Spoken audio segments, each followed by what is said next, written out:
Hello ladies and gentlemen, and welcome to another virtual Wargaming live battle report. Today I'm playing a game of Warhammer Fantasy 6th edition using the Border Patrol rules between Lizardmen and Tomb Kings. After I set this battle up, I went, I didn't think about what scenario it is. I guess it's going to have to be pitched battle then, since flank attack obviously uses the long battlefield, and I don't want to do capture again. So I'm trying very hard to remember that the final border patrol should be another flank attack so that I actually play that scenario again. I'm pretty sure I said I wanted to play it again when I did the recording, and then I just completely forgot about it existing whenever I set up battlefields. So fingers crossed that the final one is going to be flank attack, but today we just have a pitched battle. So let me go ahead and jump into our armies for today. For our Tomb Kings, we have a Lich Priest leading the army. For Border Patrol, you are actually required to have a Lich Priest leading the army, which I think is kinda lame, personally. I prefer warband styles of doing this, where a Tomb King can lead, or just a unit champion can lead. Obviously, you wouldn't want a unit champion leading in Border Patrol, but like you can have a Tomb King instead. And just like he also acts as the Hierophant. But unfortunately, no, in this one, it is just the Lich Priest is available, and being 115 points with a 125 point cap, you can't really do much with him, so he is just a base naked Lich Priest. And he is joined by a unit of 21 Skeleton Warriors with light armor, spears and shields, and full command, and a unit of 10 Tomb Guard with full command. And these have just been deployed close to each other so they can get all of the benefits of his abilities, and also so that we don't get split up around the rock and have all that awkwardness. And then naturally, the Lizardmen deployed basically opposite them. So we have one unit of 10 Saurus Warriors, just blank, standard 10 Saurus Warriors. And then here, we have a unit of 15 Saurus Warriors with spears, with the Blessed Spawning of Quetzal and the Blessed Spawning of Sotek.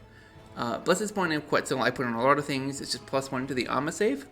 I'm grabbing this one specifically because it offsets the penalty that they would get from having a spear. Obviously, you get the hand weapon parry, but spears don't get that, so they're going down to like a 5-up save. I don't like that, we bring them back up to a 4-up save.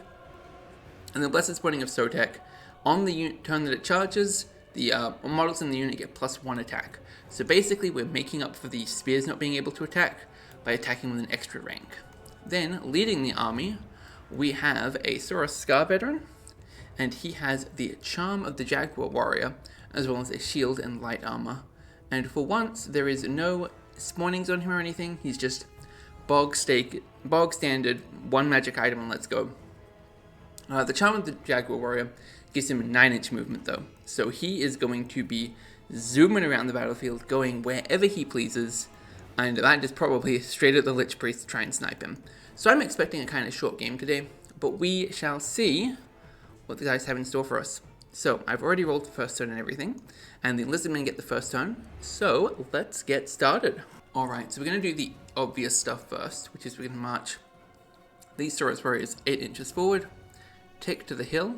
Oh, are these guys causing fear? They aren't, I need to fix that. Oh, no they are, I'm just blind, never mind. And then these guys are going to march 8 inches to be up next to them. And we're probably going to set up on the hill and then wheel around to like protect. And then we'll see what the Tomb Kings do in coming turns. Because remember, we have 6 turns to score a victory here. And quite frankly, killing a Lich Priest is a victory. Scar Veteran then is going to go 18 inches this way. And we're just going to keep him behind the cover of the ridgeline. I'm not really sure what I was thinking with this battlefield. My thinking was, I want something in the middle. I want like rocks in the middle. Oh, I like the idea of some hills. What if they had like an angle to them, and then here's just some difficult terrain on the edges for like spice. So no deep thoughts today. Just let's see what happens. So that is the end of our Lizardman turn. Let us jump into our Tomb King's turn. So first things first, we're going to push the Skeleton Warriors forward 4 inches. And then, the Tomb Guard catching out the Scar Veteran would be amazing. The Lich Priest is going to move 4 inches up behind them. I think... Okay, they know we're going to catch him out. but I think we can sort of like fort with them. Okay, he can't come over and get them this turn, so we're not going to do that. We're going to push forward this turn alone.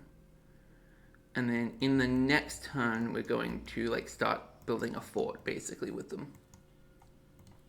So that is going to be the end of the movement phase, and then we're into magic phase. Okay. Let me see.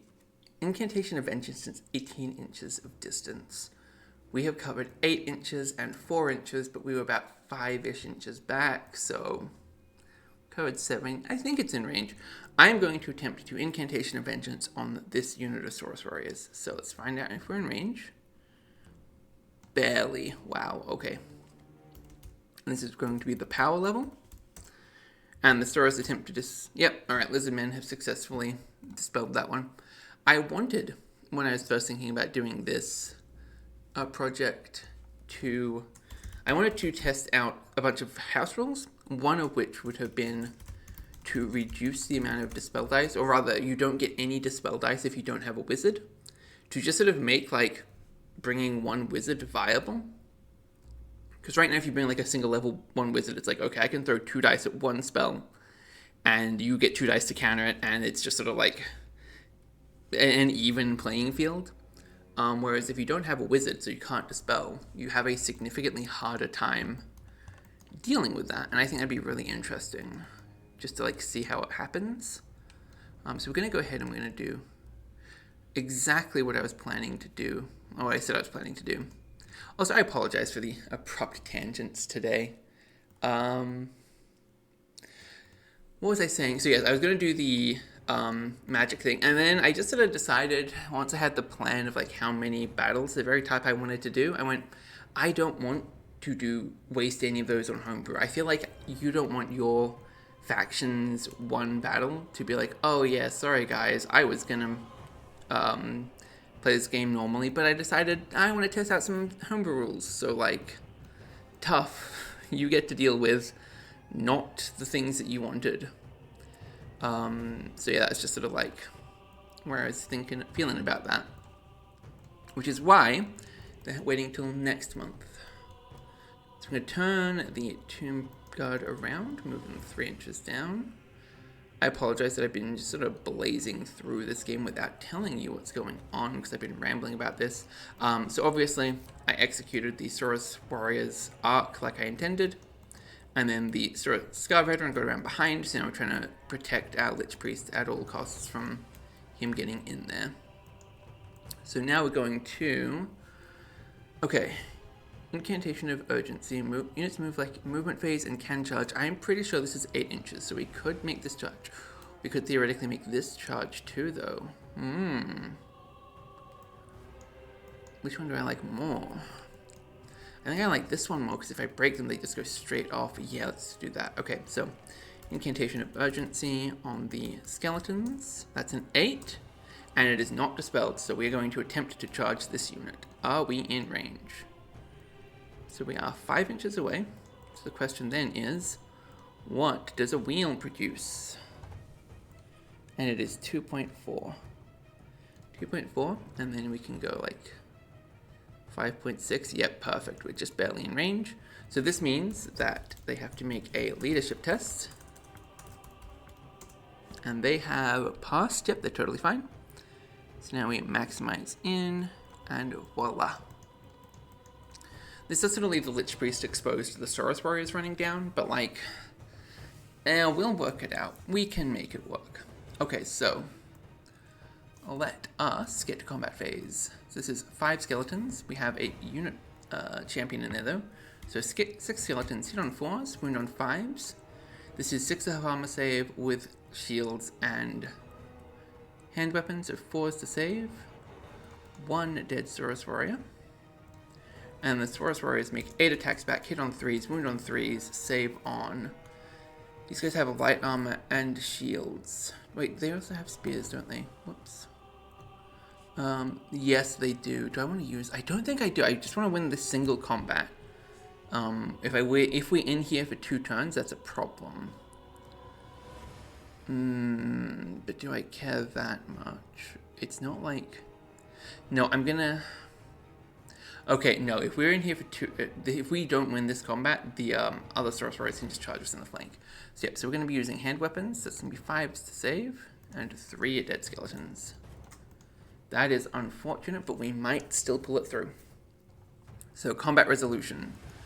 1, 2, 3, 4, 5.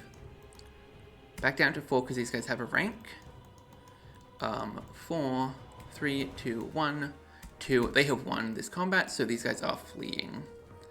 And they are fleeing. Oh, yes, they're fleeing 8 inches and they're being pursued at just 4, but that's good enough. Alright, so we'll delete these guys. These guys go 8 inches off, and these guys go 4 inches forward. And by doing so, we've gotten them out of the charge range of these guys. And this is also enough to trigger a panic check from the rare unit. So let's find out if that succeeds. Okay, are they fine, actually? I don't actually know off the top of my head what their leadership is. It is 8. Okay, yes, they are fine. Fantastic. And that is going to be end of Tomb Kings turn 2. 2. Goodness, I cannot type today, apparently. Okay, so these guys can't march, but we're just going to ignore the skeleton warriors and push down.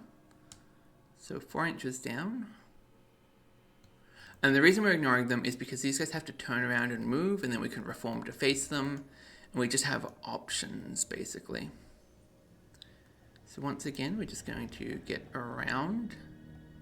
And we're just trying to make sure that the Lich Priest always has to keep... Oh, wait, no, this is a mistake. This is a mistake. I'm making a mistake doing that. Okay, so we actually want to move, like, over to here.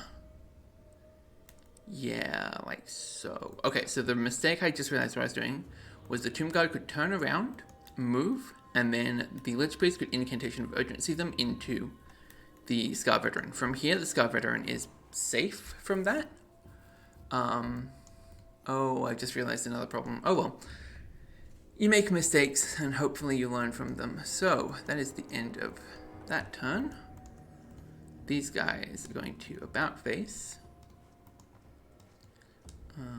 Wheel over to here. 3 inches forward. 2 inches forward, really. These guys are going to... Okay, how am I going to move my Lich Priest? I think I'm going to have to reform these guys to face...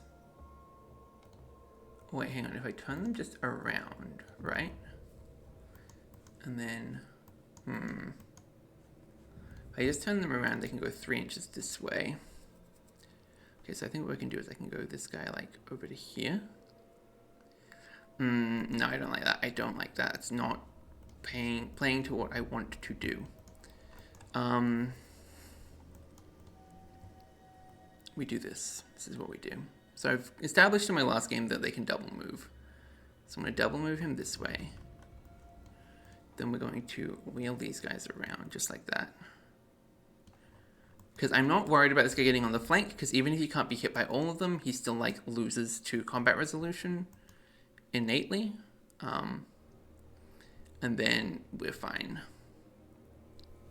Okay, so now Incantation of Urgency onto these guys. And yep, he's in range, so let's find out if this works. 8, 2 to dispel. Okay, so the skeletons are going to charge at the Saurus Warriors, who have to make a leadership check. They're totally fine. And then these guys get to wheel and slam into the side. So this is broken rank, and giving these guys a huge advantage. So I think this might actually just be a pretty quick stomp for the Tomb Kings, which is... I always act surprised when it happens, actually, but it shouldn't be that surprising to me. This time, I am going to use spears, because I don't know if I'm going to win immediately, and I want that extra punching power if I don't. Alright, so these guys also have 4-up saves. Yes, okay, nothing. And then they get to make 6 attacks back. The hit on 3, hit on 3s, wound on 3s, save on 6s, go. Just one skeleton warrior dead. Oh, that's very bad for them. Okay, so combat resolution 1, 2, 3, 4, 5, -1. Alright, so yeah, they're going to automatically flee 4 inches, and they're only going to get pursued 3. So I'm going to allow them to run over the Lich Priest because he is only unit strength 1. Technically, I shouldn't do this, but like, it's fine. It's my game. I can play it how I want to. And then these guys are going to go 3 inches forward.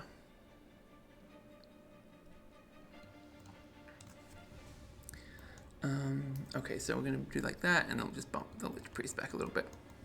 Okay, so end of Tomb Kings, turn 3. I have made a grave error, I have just realized, with this positioning. So we're going to rally these guys, who are just going to face like so. I think I can get, actually I'm going to wheel them out a little bit more. No, not even going to try that. We're going to literally just put them like so. Just facing the Tomb Guard, who we want to take on the chin, and then our charge, Scar Veteran at the Lich Priest. Because, yep, we now have that line. Because previously we didn't have the line because of these guys blocking it, but when they fled, they freed it up, so he has to make a leadership check, which he succeeds with a 5, and then he is in. Alright, so that's going to be combat turn, 4 attacks. Is that correct? It must be correct. I'm going to trust that it's correct, and I will double check it later. He has strength 5 versus the strength, toughness 3 of the Lich, so he's going to wound on 2s, and he's going to save on 7s. Go. And that is 1 dead Lich Priest, so it's going to be leadership tests on both of these units immediately. 9 on the skeletons, that's going to be 6 dead skeletons. 6 dead skeletons, and on the Tomb Guard, 4. So they're actually fine, yep, they're good. And that is going to be turn 4. The Scar Veteran is actually going to hold, he's going to try and fight these skeletons off. And these guys are going to charge at the... So everyone's going to charge in, because we kind of have to. Oh, leadership checks real quick. Skeletons, Tomb Guard. Okay, so only 1 extra skeleton dies. And then we slam these guys in. We maximize. The unit champion will be considered over here. Actually, it's going to maximize to touch the unit champion. There we go. These guys go in, and then they maximize. Perfect. Wait, no, we can maximize like this. There we go. Alright, so combat will start with the skeletons. I'm not even going to... I'm going to try with spears. I'm going to give it my best shot. So that's going to be 4 attacks that hit on 4s, wound on 5s, save on. This guy has 5 up, 4 up, 3 up saves. Nothing. Predictable. He gets to make 4 attacks back. He hits on 3s, he wounds on 2s, they save on 7s. Go. 2 dead. Which, oh, I think they might actually win this one. Damn, that's insane. Okay, Tomb Guard.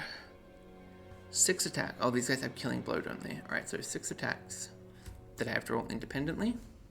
Weapon skill of 3 versus the, I'm going to guess 3 of the Soros Warriors. Correct. Good job, me. I can remember basic numbers. 4 attacks, still wound on 4s because these guys are actually like tough. And any 6 automatically kills, but no 6s. Okay, and then these guys have 4 up saves, so those become 5 up saves. Go. Alright, so 1 dead Soros Warrior. But because these guys have spears, they get to attack with an extra rank. So this is actually going to be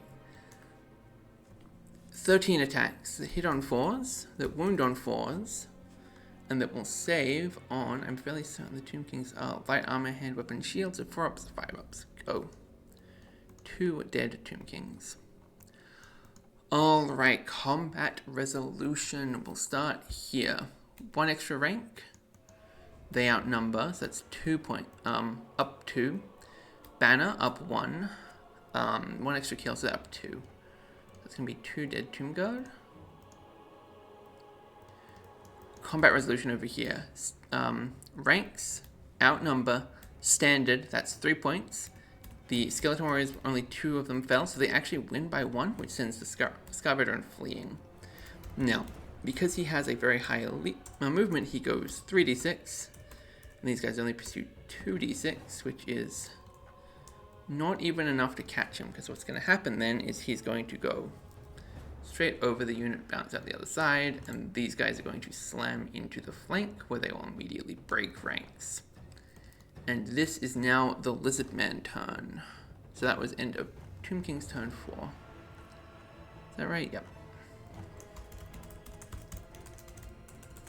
This is actually turning out significantly more interesting and unpredictable than I expected this one to be. I kind of thought it would just be a straight up smash 2 armies together kind of game, but no, I mean, it is that, but there was like some tactical nuance, some thinking going on. I'm having fun with this one, honestly. I mean, not that I was not expecting to have fun with it, but you know what I mean. It's more engaging than I expected. Alright, so I'm not going to use spears on these guys anymore. There's no point to doing so. And so we're going to go 6 attacks from... Oh, Skeleton Warriors go first. So 6 attacks from the Skeleton Warriors. Then I need to roll this. So roll this.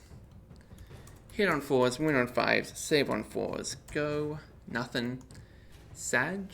And then Tomb Guard are initiative 3 versus initiative 1 for the Source Warriors. So this is where we slow roll it, unfortunately. 6 attacks that hit on 4s. Only 2 successes. 2 that hit on wound on 4s. And then they get a single armor save at a 5 up, which they have failed. Okay, so this is going to be not 13, 12 attacks into the Tomb Guard. Hit on 4s, wound on 4s, save on 5s. Go. 2 more dead Tomb Guard. And then into the Skeleton Warriors, we have 4 attacks, hit on 3s, wound on 3s, save on 5s. Yep. 1 dead Skeleton Warrior. Okay, combat resolution. Outnumber. Flank. So that cancels out. Banner, +1. Kill, +2. -1. So 0, -1. Alright, damn. So they have lost by 1. So they're both going to lose 1 extra guy. I'm going to kill this guy from the Tomb Guard, which is a silly mistake in any other scenario, but this is basically the end of the fight, so it's totally fine that I've killed the pivot guy. Alright, and then Tomb King's turn. Turn 5 for Tomb Kings. This is the Skeleton Warriors. 1 dead from the Skeleton Warriors. Nothing from the Tomb Guard. Nothing has decayed away, thankfully. So, this goes in the order of... Let me quickly double check my notes. So it goes Tomb Guard, Skeletons, Saurus Warriors. So, 4 attacks, hit on 4s. 3 successes, 3s that wound on 4s. Still no 6s, only 1 success. This is really starting to get anxiety-inducing. And it saves, of course it does. 6 attacks, hit on 4s, wound on 5s, save on 4s, go. 1 dead Saurus Warrior, okay, good. That's something. We're going to put all of the front row, so that's going to be all 15 into the Tomb Guard, and just 2 into the Skeleton Warriors, because the Skeleton Warriors are so weak, they will just crumble away. Basically guaranteed next turn. But the Tomb Guard might actually survive. Also, if we kill all 3 Tomb Guard, like, game's basically over. 4, 4, 5, go. Only 1, so that's a dead musician. And then 2 attacks. Hit on 3s, wound on 3s, save on 5s, go. Nothing. Okay, this is actually huge. These guys outnumber. 1 wound each on a flank. They have been defeated. But They have only been defeated after they outnumber the undead, so they still get to make their leadership check, or their break test. And with an 8, oh crap, I have to actually calculate how much they lost by. 1 wound each. Those cancel out. Outnumber and flank cancels out. They have lost by 1. So that is enough to break them and send them fleeing. So they go 2d6 inches. The skeleton's going to pursue 7. The tomb guard are going to pursue 9. Okay. So they have been killed. And then basically both units pursue into this guy. And that is end of Tomb King turn 5. Yep. Wild.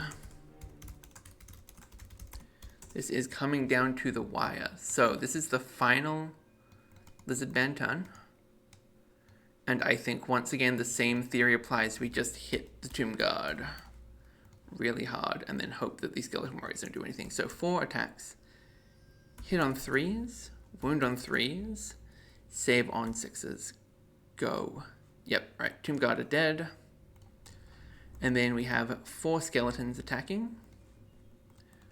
4 skeletons hit on 4s, wound on 5s, save on 3s. Go. Nothing. Okay. Oh no, I just realized this is a problem. Okay, so we killed 2. But they have a banner. And they outnumber. So without doing any wounds, that's a tie. But they have a musician. And a musician is enough to send him fleeing. So he flees 6 inches. And they pursue 7 inches. And with that, the game is over right before the final Tomb King leadership test. And I just got to know, yep, that would have killed 3 more skeletons. So not enough to have actually ended them, but pretty significant. And that, I believe, is going to be barely a Tomb King victory. I don't know if it's even fair to call that a victory, but we're going to quickly do some victory point calculation. Actually, no, it's definitely fair to call it a victory, because they have scored just 380 victory points versus 500 from Tomb Kings. So that is going to bring the game to an end. If you enjoyed this game, don't forget to like, comment, subscribe, all that fun stuff. I had a lot of fun. I was coming into this kind of like, I'm getting to the end of the month. I'm slowing down. I have so much going on, just like outside of these videos and stuff. But I committed to doing a month, and I'm going to do a month. But my backlog is getting increasingly small. Like today's the 24th. Not to date the video or anything, but today's the 24th. And I hadn't yet uploaded the 25th video when I was like getting home from work. Like there was no video scheduled when I got back, and I had to set up 25th and 26th. I still have to edit the 27th after I've recorded this. So yeah, I was coming in like expecting to be kind of low energy. But this was actually just like an interesting little skirmish. The way everything moved around, the way the battlefield, like the battle lines shifted with the breaks and the rallies and everything. I had a lot of fun. So, if you enjoyed that, I've already said that, like, comment, subscribe, and I will see you tomorrow for the final Little Lords, the Dogs of War versus Dark Elves. We have a dragon, and we have Lorenzo Lupo. I have no idea how this one's going to go. It could be an absolute stomp for the Dark Elves. The dragon could end up being not a big factor, and Lorenzo just stomps all over things. Who knows? I don't. And we will find out together tomorrow. So until then, boy.